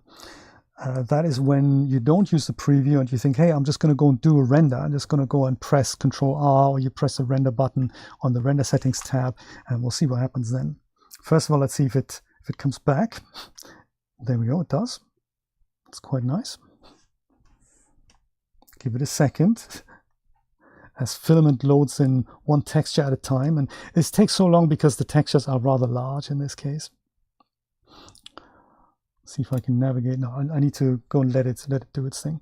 So if we go to, what have I got here? I've got the active viewport that I'm rendering. That's cool, and I'm going to use 1000 iterations, maybe with the denoiser. I'm That's cool. And if I'm thinking, okay, great, so if the preview didn't work, maybe I'll just go and press the render button. Then I get a little bit more info as we look at the little message window. So it shows you what's happening here. So it tries to send all the data from Daz Studio over to the Ivar engine, which is a separate process. And here it's kind of stuck under retrieving textures, and it's trying it and it's trying. This takes so long because the textures are now being transferred via the bus from my system RAM through the bus into the VRAM. And you know, the more textures and the more geometry you have, the more it'll take. Geometry, device geometry and volumes were transferred correctly. That's cool. Textures, we're still waiting. And eventually the window will just close and go away. So it's still counting my seconds here, which is kind of nice. But eventually it'll just go and close. And that's an indication, hey, something didn't go right. But what many people might not know is, well, where do I find details? What's actually gone wrong? And I'll show you where to examine the log file and kind of how to read the log file properly.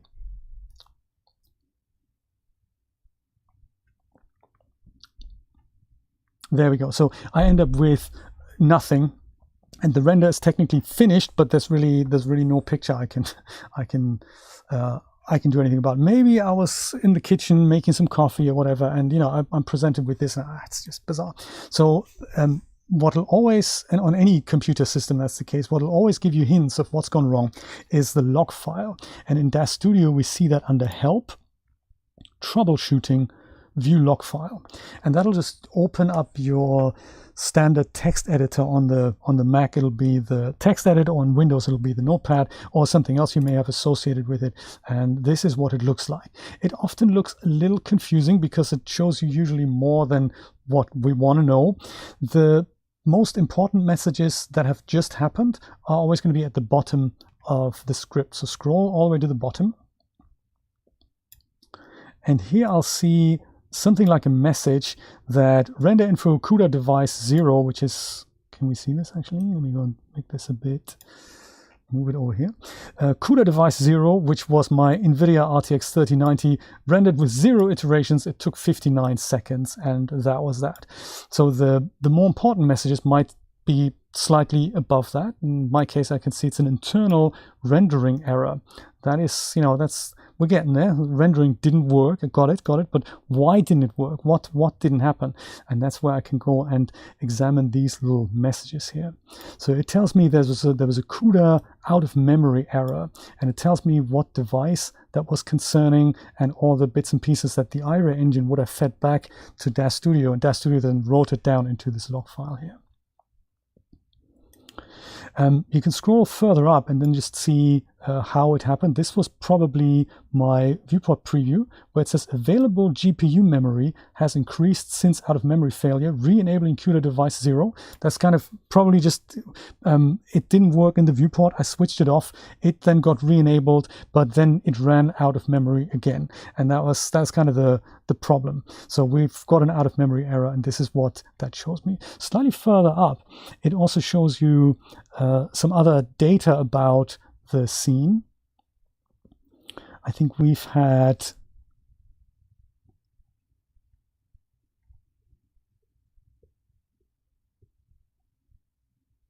99 light sources with 901,000 triangles and 55 instances.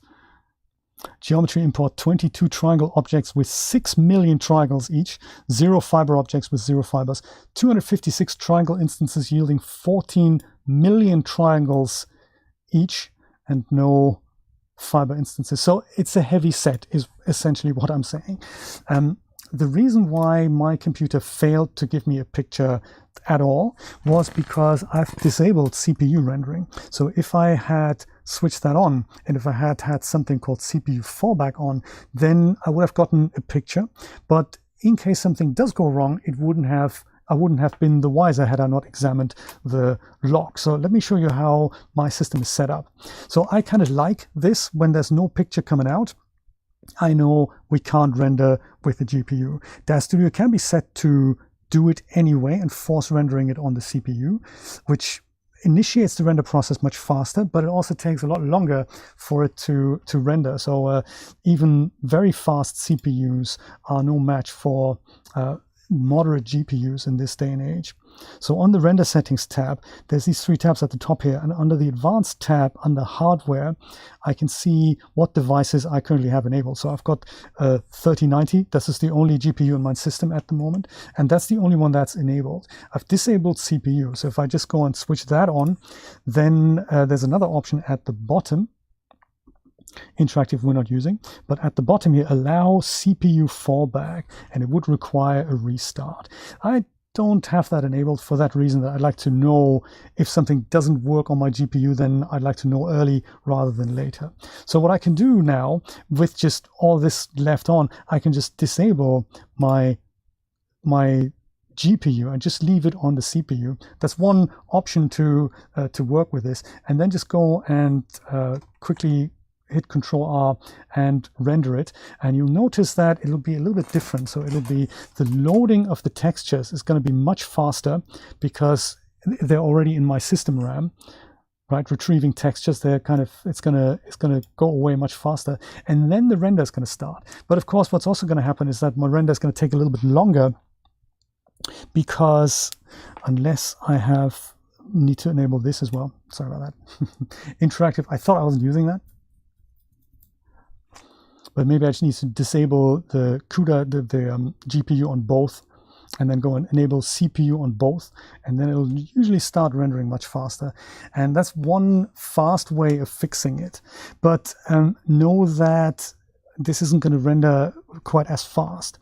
So if I were to turn this into a HDRI that I then use without the set with a scene, then I'll do this. Then I'll go and close that, and then I go to CPUs enabled here, and then I go try rendering that again. If I were to make a HDRI out of this, then it would probably be acceptable, because I'm okay with you know, just a few iterations just to get the lighting right, just to hint at a background. Another option I have is to invisibilize most of the geometry and maybe just leave the ground plane, render my characters on it, and then turn the characters off, and then render just the background in a separate pass, and then combine the two things in Photoshop. Or the third option is, if I know it's the textures that cause me so much grief, you would go and grab Scene Optimizer. I'm not going to show you how to do that here, because it will take 10 minutes or so to resize all the textures, read all the text and resize all the textures. It's one of those things. Yeah, so I'm a little bit disappointed that the set is quite that large, that the highest end consumer grade GPU can't actually render it. It's a little disappointing. I would love to see like a low texture option at least in there, in sets that are like this. And the same goes for geometry. So much like we can reduce the textures, there we go, this is like 19 iterations. This would be, you know, this, I'm used to this rendering a lot faster with my GPU, but I can get a picture out, but only with CPU. So if you ever have this problem with geometry, there's another tool that you might want to look at. I don't know, it might be on sale. It's called the Daz Decimator, and that leaves the textures intact but reduces geometry down. We'll have a look at it in a second. But yeah, so it's a beautiful set. It's just so high res that it's just higher res than reality, you know.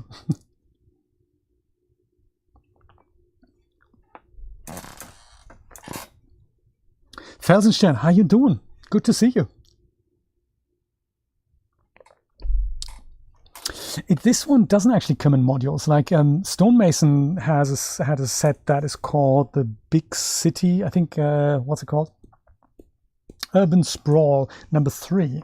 That was really well designed. That came in 4 blocks, and you can either load all 4 or you can just go and load one city block. This one doesn't come in blocks. It comes in separate components, and you can load like just the house or just the ground. You can do that, but it's relatively difficult to you know, to switch off, you know, the south half of the set or the north half of the set. You can do it manually. You can go in here and then, you know, it makes use of lots of instances, so it is fairly efficient. It's just still a very, very large set.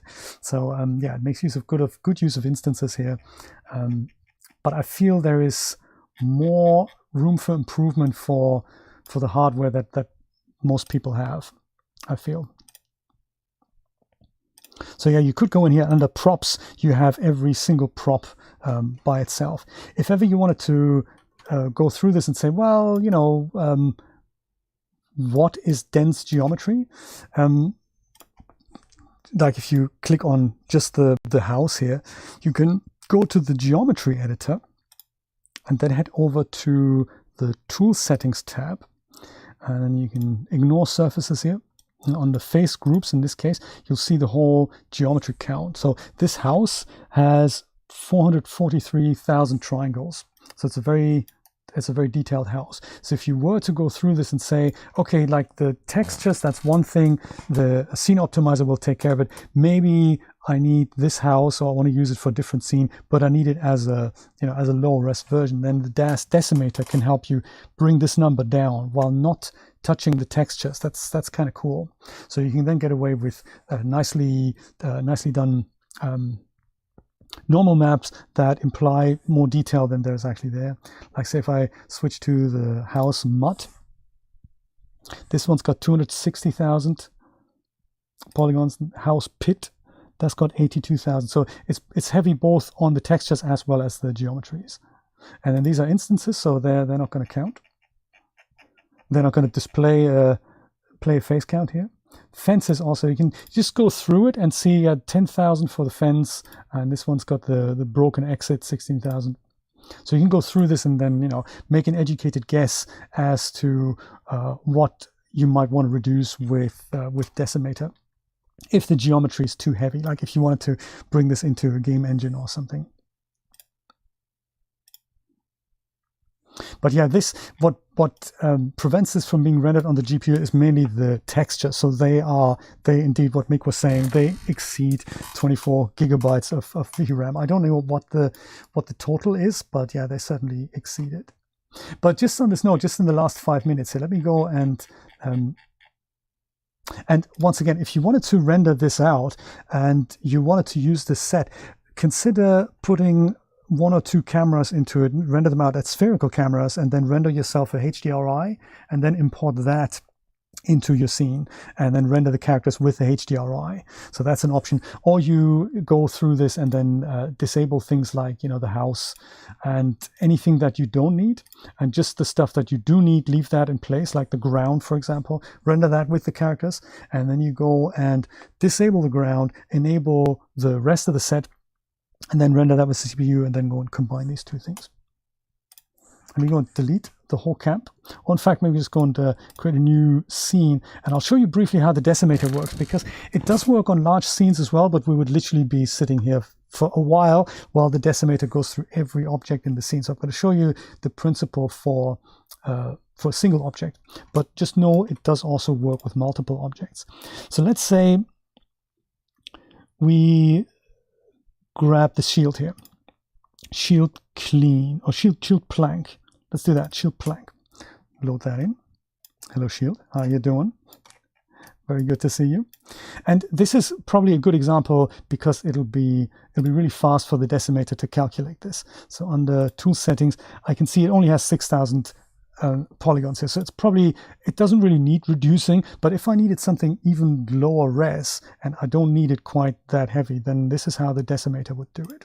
So first of all, I'll go and change into wire shaded, just so that we see all the geometry here. And really isn't all that heavy, but like things like this, the Decimator and stuff like that, whoops, like this, all this geometry here, the Decimator can probably reduce that. And here's how this works. So with the shield selected, it's a new tab that you have to attach somewhere. So you can head over to, first of all you have to buy it, then you have to register the serial number inside Daz Studio. That's under help, about installed plugins. It'll tell you that there is a thing that currently isn't registered. You put the serial number in there. Serial number is in your Daz account. That's where you find that. Once you have it registered, you got to restart Daz Studio, but you only have to do that once. Then it'll go and stay stay where it is. And then you have to go to Window, Panes, and then you'll find the Decimator over here. And that's a tab that'll just dock itself somewhere, or dock it where you want it. So in the Scene tab, you can select one object, or you can go, and if you have multiple objects, the Decimator will take care of that as well. And then you click this button at the top that says Prepare to Decimate.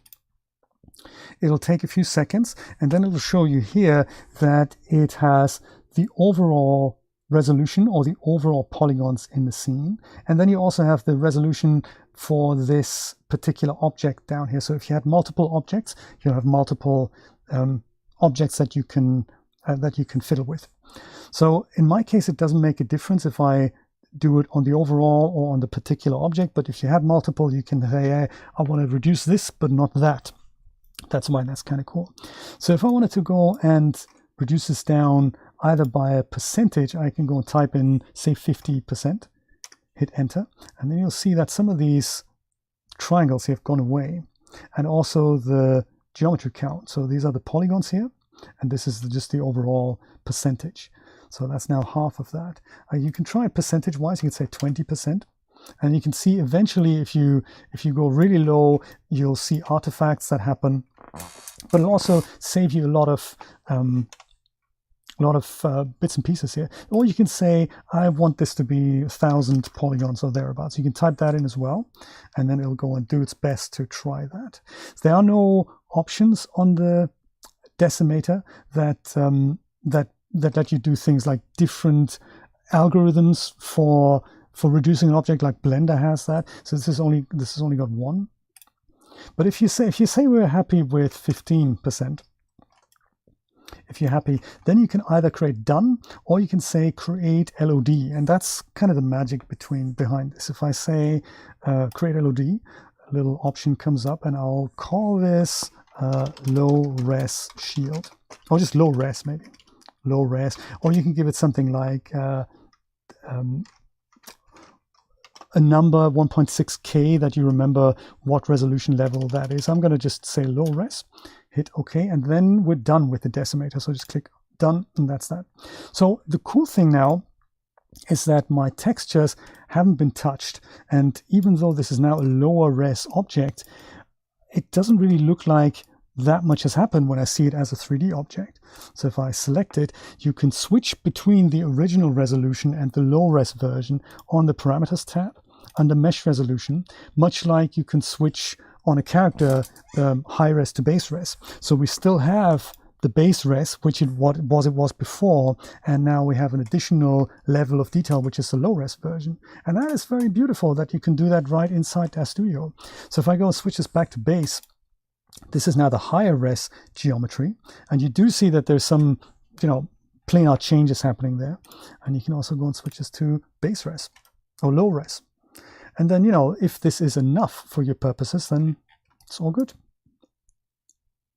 So that's kind of how the Decimator works. And if you had multiple objects in your scene, it can deal with those as well. Just know that if you have a lot of them, like the set we've just looked at, it'll be unbelievably time consuming for the Decimator to just even go through it and show you how much geometry each of these has. But you could then go and reduce some of these objects down. So there's one downside that I also wanted to mention, and that is, if we were to save this scene out, and I'll just go and put this on my desktop here, and I'll call this shield test. If I go and just save that out and then load it back in, save recent shield test here, I'm just going to go load that back in. I still have my shield, but under mesh resolution, I no longer have that additional level of detail that I've created. That's a little bit of a shame, because it's just not saved. And I think the Daz Studio file format just doesn't save levels of detail. You can load them in manually, but that doesn't help you if you've spent a lot of time calculating and reducing your objects. You have to save those out manually, and then you could load them in manually. So let me show you how to do that as well, just so that you know how that works. And I'll go back to the decimator. I'll say prepare to decimate, and we'll stick with 15% here. And we'll say create level of detail. I'm going to go and say low res one more time, and then we're done. And now we have these two levels of detail here, base res and low res. So if I go and export this out as an OBJ, and I'll say, I'm also going to call that shield low res as an example. Scale doesn't matter, Daz Studio scale, let's just remember that, save that out. And if I now were to go and bring my earlier scene back, the one that didn't have my additional level of detail here, whoops, hang on a minute, really?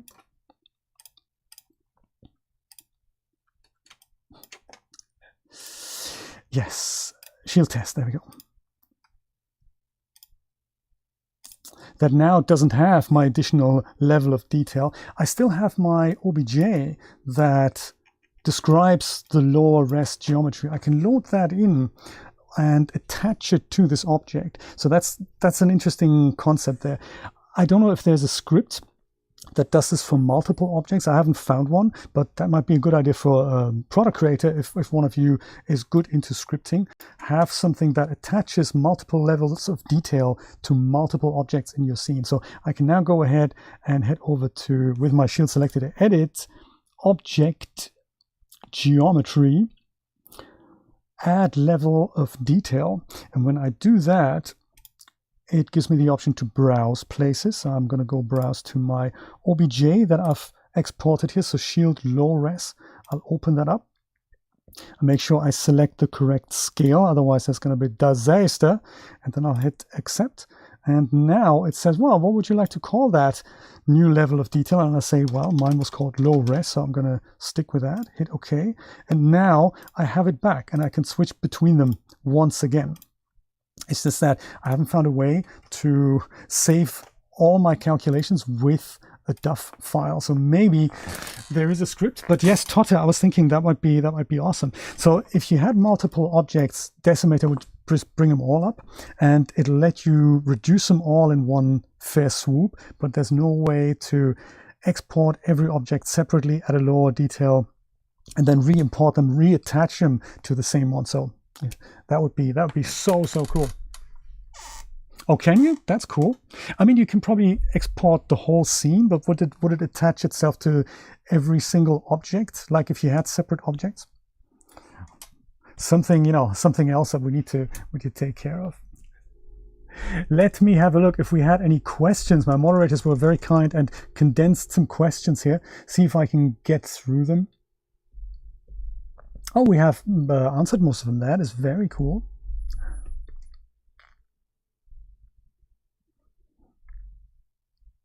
Anything we can do? WebSoul, yes, they have improved the loading speed for LIEs. Yes, and we did indeed talk about that with that little menu here, just in case you were not aware of it, or if you missed it. There was a change in Daz Studio 4.21 that improves the loading times for LIEs. And just in case you didn't know about this, it's here under Edit, Preferences. Head over to Interface and then have a look at this bottom slider here. This is not something that's available in Daz Studio 4.20 or below.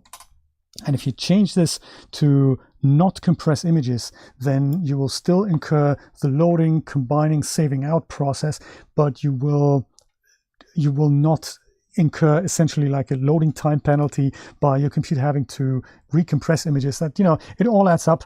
And you know, this, if you have a fast drive, this is a great idea. If you have a medium fast drive and a very fast CPU, maybe the medium is a good idea. And multi-threading, try it with on, then, you know, more of your computer can work at the same time. Are there included expressions with Ivar? Do you know what? That is a great question. I don't know. Let's have a look. I don't recall. With Ivar himself, no, but maybe with the... So he doesn't have any new expressions. I think we didn't have a look at the outfits. I don't think there's an expression product that comes with the bundle. Would it maybe in any of the others here? Not with this one. I would imagine with the Many Faces bundle, I could imagine they smuggled some expressions in there, but I don't see any. Let's have a look on the Ivar figure then. Could be that I just have missed it. That's possible. Ivar, come back here, my man. We're going to have a look at you. Have a look at your expressions, if there are any.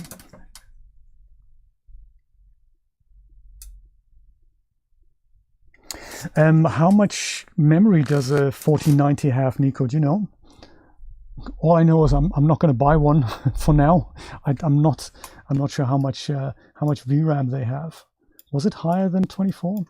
I don't even know how much the whole set is if you were to load it in.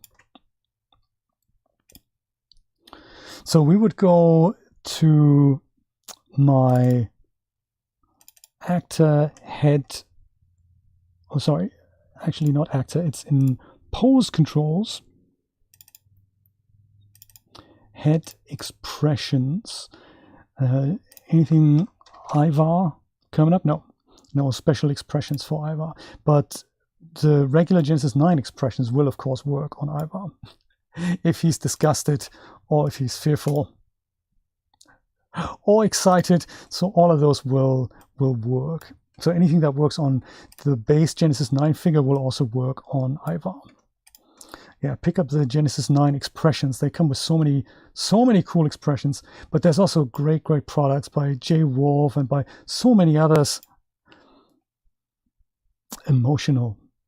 These are the Michael expressions here, so that'll also work on Ivar. Duh. Sad and crying. Oh my god, that's so sad. Serious like the businessman. I think that is pretty much everything I have for now.